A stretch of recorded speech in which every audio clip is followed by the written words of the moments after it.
message that would miss you. If you've ever felt like hope keeps arriving late, listen closely. The delay is over.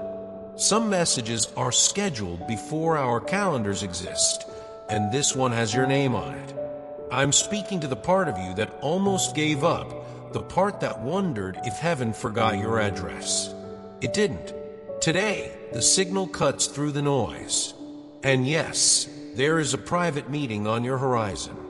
A government official, someone you never imagined would know your story, wants to speak with you behind closed doors. Before fear starts staging a scene in your mind, breathe. This isn't a trap, it's a lift. You haven't been abandoned at the turning point, and you are not being overlooked by louder, corrupted voices. Think of your life like a seed pushed into dark soil, hidden for a season, not rejected, only preparing to break through. If you've run from your calling or felt chased by opposition, this is your stop sign to panic and your green light to trust. The message arrives anyway, because it was written to reach you, even when you ran, even when others tried to intercept it. Today, the delay is canceled. When prayer enters the halls of power, let me name what's happening beneath the headlines of your life. Your quiet yes, the prayers, the steady obedience has been echoing down corridors you don't have clearance to enter. People who once ignored your presence are now searching your name. Not because you failed, but because you were faithful. They've reviewed patterns, compared notes, listened to voices, and your story keeps surfacing in rooms you've never stepped into. You're not being tracked as a suspect, you're being recognized as selected. The difference matters. Some of us were taught that attention equals danger, but sometimes attention is the audit heaven orders on your behalf. Consider this: when integrity doesn't make sense on paper, systems get curious. I've seen it in startups, classrooms, families. The data refuses to explain the resilience, so decision makers go looking for the source. That's you. You've survived chapters that should have ended your narrative, and now the narrative itself is under review. If you've prayed, God, let my life speak, this is what it sounds like in governmental frequencies. Doors creak, files open, and influence turns its head. You are not being hunted. You are being highlighted. And highlight is just another word for invitation. The mask falls. We need to talk about the voice that smiled at you in daylight and undermined you after dark. She wore many faces: the supportive friend, the neutral bystander, the patient listener who quietly passed fragments of your story to the wrong ears. Betrayal isn't always loud. Often it's the silence that hurts. Silence while others diminished you. Silence while opportunities dissolved. The truth is surfacing now, not to poison you with bitterness, but to free you from confusion. Clarity is kindness. You weren't paranoid, you were being opposed. She engineered delays, curated perceptions, nudged introductions off your calendar. And still, the seed in you refused to die. Here's what changes today. The mask comes off. Not tomorrow, now. Heaven doesn't expose to embarrass. Heaven exposes to end cycles. If you're tempted to spiral, don't. Let the light do what light does. Every false alliance weakens under exposure, and your energy is too valuable to spend on revenge. Remember, justice is not you shouting, it's truth standing. This upcoming meeting is part of that unveiling. Where she sowed whispers, accountability is now taking notes. Where she planned detours, the straight path reappears. You don't need to point fingers. You only need to keep walking. Why the meeting matters. Here's why the private meeting matters. Your story is a testimony, and testimonies belong in high places. Spiritual warfare doesn't just happen in deserts and sanctuaries. It happens in boardrooms, inboxes, and agenda drafts. Your prayers have been tearing through agreements made in shadowy corners, contracts of discouragement, NDAs of silence, unwritten rules that said people like you don't get through. Someone in authority with a trained eye for deception received a breadcrumb, an email, a file, a frustrated comment, and followed the trail. They're not coming to intimidate you. They're coming to inform you. When heaven wants to graduate you, it often delivers clarity first. This is that class. The network built to mute your voice underestimated two things: the stamina of your faith and the skill set of the investigator who heard your name. Expect the conversation to carry weight more than career options or paperwork. This is purpose language. Here's what was said behind closed doors. Here's what we found instead. If you've ever asked, does what I do in private count? Look around. The answer is introducing itself. You're not a case file. You're a catalyst. And catalysts get called into rooms where change actually happens. What the evidence says. Evidence doesn't lie, and in your case, it glows. After the audits and cross-checks, they did not uncover guilt. They uncovered consistency, integrity repeated over time, faithfulness that refused to flicker. The record reads like light through a keyhole, steady and impossible to deny. That's why they want to meet, to deliver what was kept from you.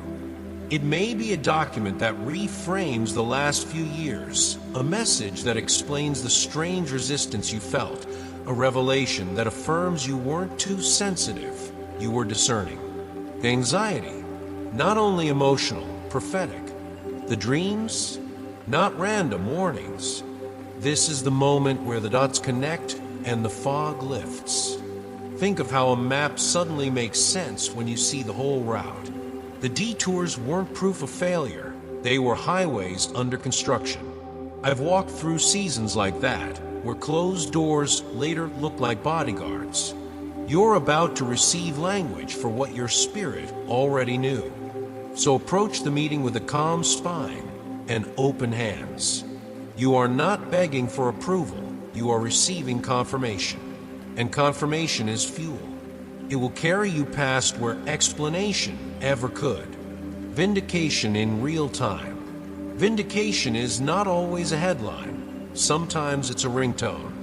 Expect unusual messages, emails from unfamiliar domains, numbers that don't live in your contacts, invitations that feel too small to be significant, but are divine in disguise. Discernment will be your compass. Say yes to peace, no to panic.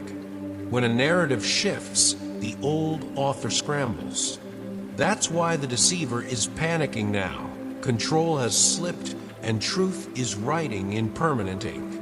You were watched by systems. Now you're being witnessed by favor. Respond thoughtfully. Read twice, pray once, then reply. Not every open door is yours, but the right ones will recognize your walk. Ask yourself simple, anchoring questions. Does this align with my calling? Does it honor my boundaries? Does it expand my capacity to serve? Vindication isn't about proving them wrong. It's about proving you right, to yourself, to your future, to the assignment on your life. If you've ever wanted a clean page, this is the sound of paper turning. Take it. Stay gentle. Stay wise. And when the invitation that carries peace arrives, step through it. Not because you're desperate to be chosen, but because you finally believe you are. The angelic assignment and the verdict. You asked for clarity, for justice, for truth, and heaven answered. Think of this season like a courtroom where the judge is also your father. Archangel Michael steps forward not as a symbol, but as assignment, to cut through the haze, to separate rumor from reality. The woman who engineered delays was never the author of your story, only a speed bump. Her influence was borrowed. Your calling is original. Human systems can stamp paperwork, but they cannot stamp out purpose. That's why a government official appears now, not to decide your worth, but to witness what God already decided. Some of you carry a quiet fear that authority only arrives to punish. Breathe.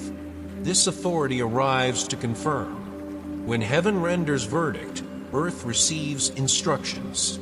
Here they are. Stop defending yourself to people committed to misunderstanding you. Start stewarding the doors that are opening. I've learned this the hard way. When you fight rumors, you feed them. When you build, they starve. Your case is not dismissed. Your case is distinguished. And the angels aren't polling your opinion about justice. They're executing it. The outcome is not dependent on louder voices. It's anchored in a louder truth. You were chosen before you were challenged. The plot exposed, the axis turns. Let's rewind the tape. That vanishing job, the call that never came, the opportunity pulled without warning, none of it was random. The Spirit now stitches the pattern so you can see the seam. She tampered with timelines, but Providence overruled. The same way a storm can reroute a plane, yet still land it safely, divine hands rerouted you around collisions you cannot see. And now the axis turns. The official reviewing your name doesn't just note your resume. They recognize a light that systems can't quantify. When you feel the urge to run, pause. This isn't an ambush, it's alignment. I remember a season I thought was demolition. It was actually excavation. The foundation had to be tested before the house could rise. That's you. The spotlight isn't punishment, it's clarity. Clarity is disruptive, yes, but it's also merciful. It ends negotiations with lies. So don't shrink from the process that proves you. When the room asks questions, answer from your core, not from your panic. Your story is not a defense, it's evidence. What once worked against you is now working for you, and the very files compiled to diminish you have become the footnotes of your elevation. Public raising, private roots. There is a moment when God steps into your timeline like a headline that interrupts all programming. Secrets unravel one after another, and the rooms that edited you now echo with your unedited name. This is not a stage for revenge, it's a platform for vision. Let those who misunderstood watch without malice. Your rise is not a rebuke to them, it's a reminder to you. Breakthrough, not breakdown. Here's the paradox of promotion. The higher you go, the deeper your roots must grow. So while your name travels, keep your soul local. Ask better questions. What future am I building? Not just what rumor am I disproving. What healing does my story offer the very spaces that once resisted me? Your testimony isn't a mic drop, it's a map. It shows others that endurance is not glamorous, but it is glorious. Prepare for announcements you didn't write. Accept introductions you didn't request. And when people say, you came out of nowhere, smile, because nowhere is where God grows the rarest things. The assignment now is vision. Lift your eyes from the battlefield and study the horizon. Promotion is here to multiply your impact, not your ego. The choice that changes circles. Every elevation asks for a yes. Not the desperate yes of people-pleasing, but the grounded yes of purpose. A giving invitation may appear. If it does, let your generosity be guided, not guilt. The deeper decision is trust. Will you step into your new appointment even if the ink of the past is still drying? Your obedience doesn't just open your door, it opens corridors for others. I've seen it. One brave yes becomes a hallway of healing. Curses crack when someone refuses to rehearse them. Atmospheres shift when one person carries peace into rooms that inhale drama. You are that person. Start thinking like a steward, not a survivor. Where do you need to set new boundaries so you can carry bigger blessings? Who needs the encouragement you needed last year? Your presence is not passive decor, it's catalytic architecture. Walk in with humility, but not hesitation. The future doesn't need your perfection, it needs your progress. If you're waiting for certainty, you'll miss timing. Faith says, I don't know every step, but I know the direction. Choose the appointment. Bless as you go. And remember, the measure of your rise is the lift you give to others. 3 hours later, the trap collapses. Time stamp, 3 hours. The trap closes and fails. Disguises shred under the weight of obedience, because obedience is heavier than deception. She misread your silence as weakness, having used it as armor. Had you argued, she would have spun your words. Instead, you guarded your breath, and God guarded your name. Now the hush breaks, not with scandal, but with order. Those who once echoed her story begin hearing another soundtrack, facts. And facts, when lit by truth, don't just convince, they convict. Understand this. Exposure is not entertainment, it's protection. For you and for others who might have been injured next. So resist the urge to narrate her downfall. Let God handle what God started. The lesson for us is surgical. Speak when led. Stay silent when strategy demands. Some victories look like doors flinging wide. Others look like snares snapping shut on empty air. Either way, take the win. Gratefully, quietly, steadily. Return your focus to the assignment. The energy you save by not performing for critics becomes the fuel you need for purpose. Tonight, sleep on a cleared field. Tomorrow, build on cleared ground. The holy exchange, from counterfeit to true. There is a sacred transaction underway. Every counterfeit loses its grip as you consent to the real. Opportunities that flattered but hollowed you out give way to ones that stretch and strengthen. Relationships that fed your ego but starved your soul loosen. Friendships that sharpen your calling arrive. Healing, the kind that settles in your bones, replaces the high of being almost chosen. This is what obedience purchases: clarity, capacity, and clean air. Delay wasn't denial, it was prep time, like a kiln that cures the clay. And about the woman, understand the pattern was older than the person. That spirit wore many faces in your life: the smiling saboteur, the secret competitor, the conditional ally. Recognizing the pattern is how you retire it. So bless and release. Cut the tie without cutting your heart. Then look up. Notice how light returns to your schedule, your sleep, your sentences. Expect the real opportunity that fits your assignment, real partners who guard your name, real healing with no side eyes attached, real friendship that tells you the truth and celebrates your growth. The exchange is not subtle, it's secure. You traded the almost for the authentic, and authenticity always ages well. The storehouse opens, the curse reverses. There is a moment when trust becomes a key. You turned it, and now the storehouse opens. Doors you could not budge with effort swing on the hinges of grace. Not because you merited it with flawless choices, but because you believed when belief felt unreasonable. Hidden blueprints surface, visions you shelved because timing never aligned. Watch them reappear without strain. This is not cosmic luck, this is promise-keeping. Where the past felt like drought, provision begins to pool in unexpected places, ideas, introductions, even rest that actually restores. The old whispers that named you always delayed lose authority. Their permits have been revoked.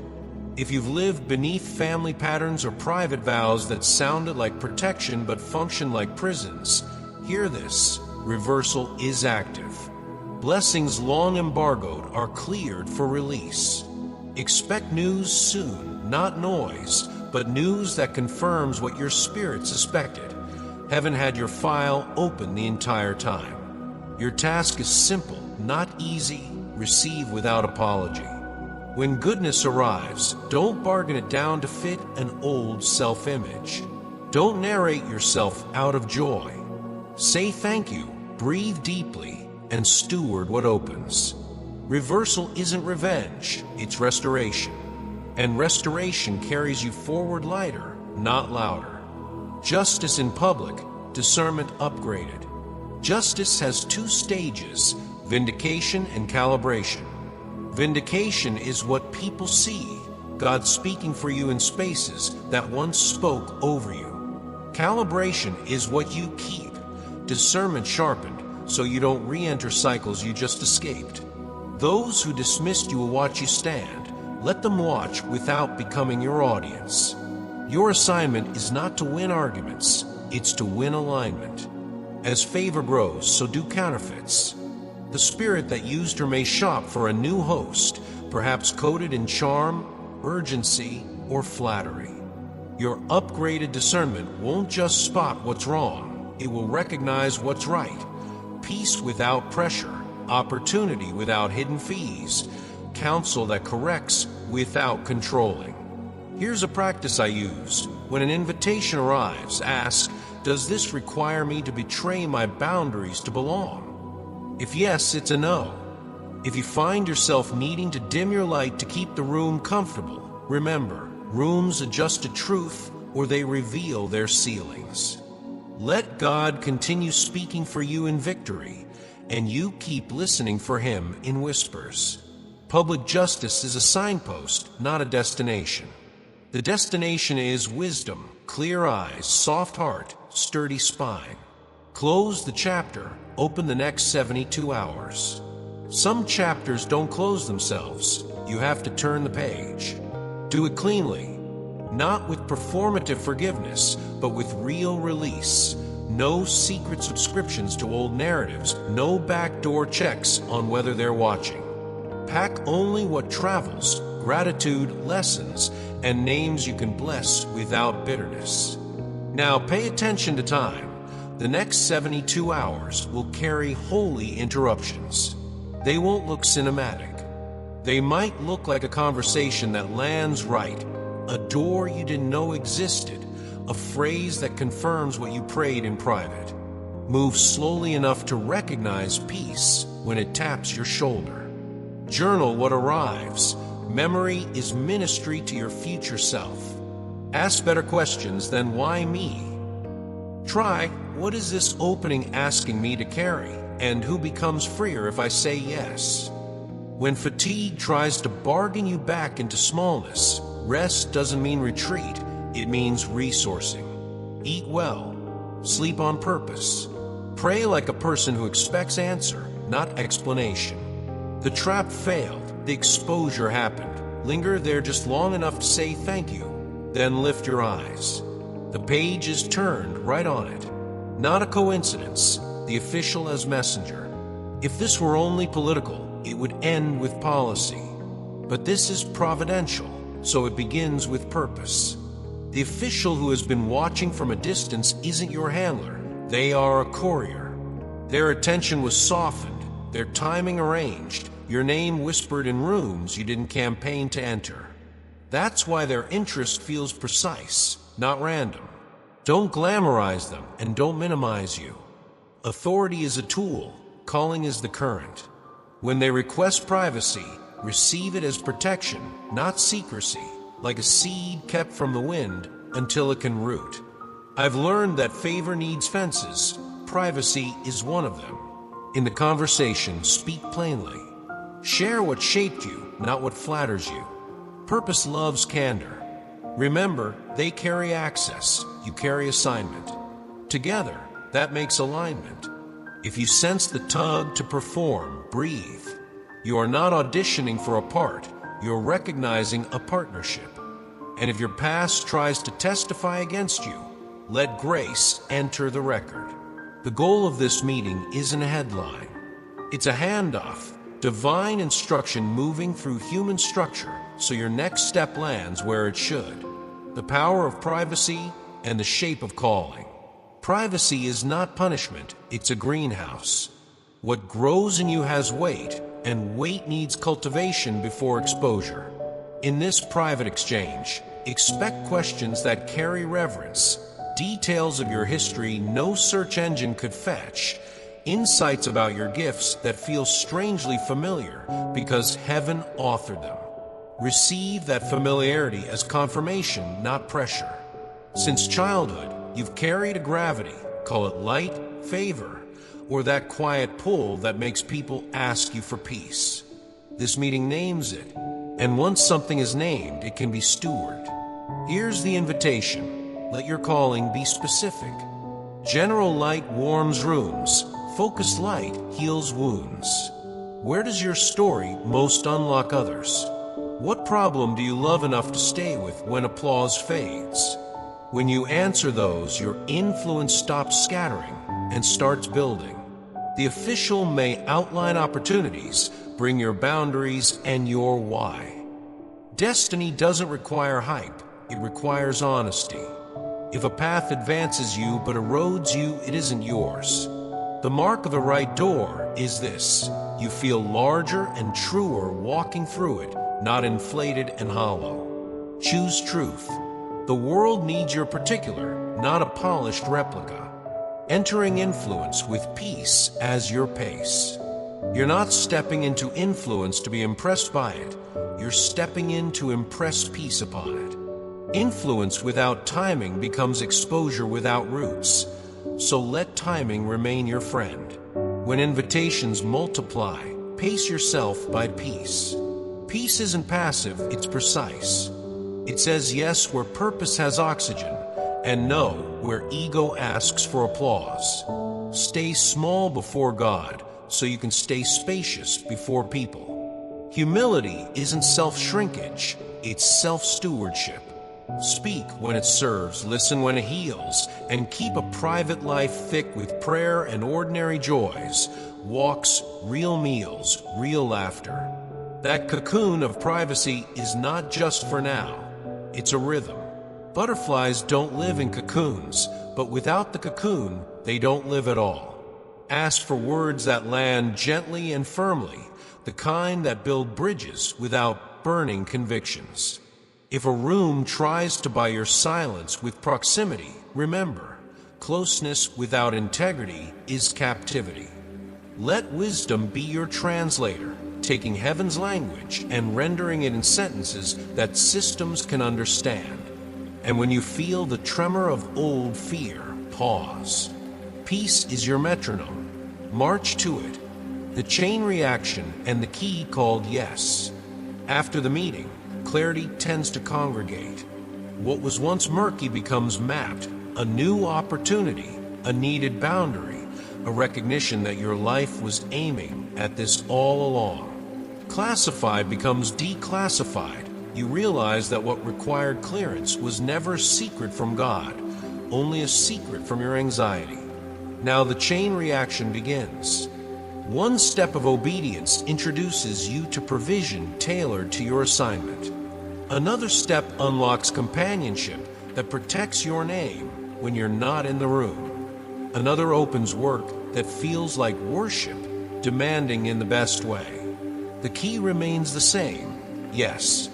Not a reckless yes, but a reverent one, tested in prayer, confirmed by peace, strengthened by counsel. And as you move, remember the simple, stubborn truth that carried you here. You are safe. God goes before you, stands beside you, and guards the path behind you.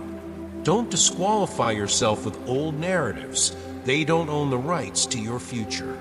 People are drawn to your realness, not your performance. So keep the secret place loud and the stage quiet. Prepare your heart, sign your yes, and watch the doors you were born for recognize you on sight.